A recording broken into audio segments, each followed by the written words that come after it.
আসসালামু আলাইকুম। ২০২২ সালের ডিগ্রি দ্বিতীয় বর্ষ পরীক্ষার্থী বন্ধুগণ, এই ভিডিওতে আমরা আলোচনা করব রাষ্ট্রবিজ্ঞান তৃতীয় পত্রের ক বিভাগের ৩৯টি প্রশ্ন, খ বিভাগের ১৫টি প্রশ্ন এবং গ বিভাগের ১৫টি প্রশ্ন। অর্থাৎ এটি হলো শর্টকাট এবং ফাইনাল প্রিমিয়াম সাজেশান। তো তোমাদের রাষ্ট্রবিজ্ঞান তৃতীয় পত্রের পরীক্ষা অনুষ্ঠিত হবে ১৫/৭/২০২৪ সোমবার।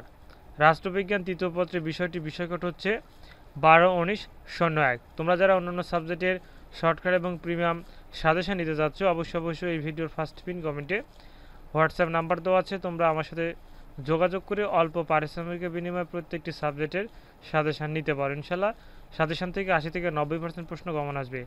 তো আমরা চলে আসলাম ভিডিওর মূল টপিকে। আমরা আলোচনা করব রাষ্ট্রবিজ্ঞান তৃতীয় পত্রের শর্টকাট এবং ফাইনাল প্রিমিয়াম সাজেশন নিয়ে। ক বিভাগের টোটালি ৩৯টি প্রশ্ন ধরা হয়েছে। ১ নম্বর জাতীয়তাবাদের জনককে, ২ নম্বর জাতীয়তাবাদ কাকে বলে, ৩ নম্বর জাতীয়তার ৩টি উপাদানের নাম লেখো, ৪ নম্বর কত সালে বঙ্গভঙ্গ হয়। তোমাদের সুবিধার্থে ক বিভাগের প্রশ্নের উত্তর কিন্তু সাথে অ্যাটাচ করে দিয়েছি।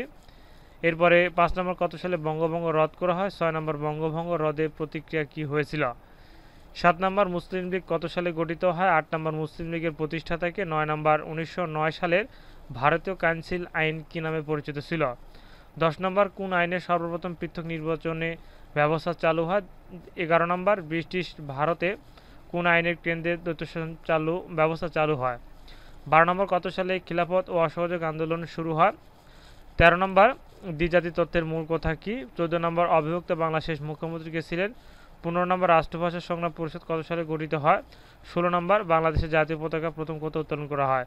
প্রিয় শিক্ষার্থী বন্ধুগণ, যেহেতু এই সাজেশনটি প্রিমিয়াম সাজেশন, তাই তোমাদেরকে আমি খ বিভাগ এবং গ বিভাগের প্রশ্ন সম্পূর্ণ দেখাতে পারছি না। ক বিভাগের টোটালি তোমাদেরকে আমি ২৬টি প্রশ্ন দেখিয়ে দিলাম। ইনশাল্লাহ তোমরা যদি এই ৩৯টি অর্থাৎ ৩৯টি প্রশ্নের মধ্যে থেকে তোমাদেরকে আমি ক বিভাগের ২৬টি প্রশ্ন দেখিয়ে দিলাম, বাদ বাকি প্রশ্ন তোমাদেরকে দেখাতে পারছি না।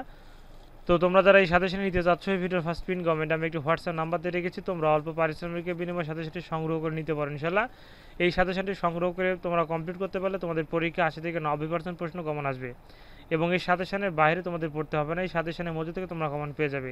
তাই তোমরা যারা সাজেশন নিতে যাচ্ছ অবশ্যই হোয়াটসঅ্যাপ নাম্বারে নক দেবে। সবাইকে ধন্যবাদ। আসসালামু আলাইকুম।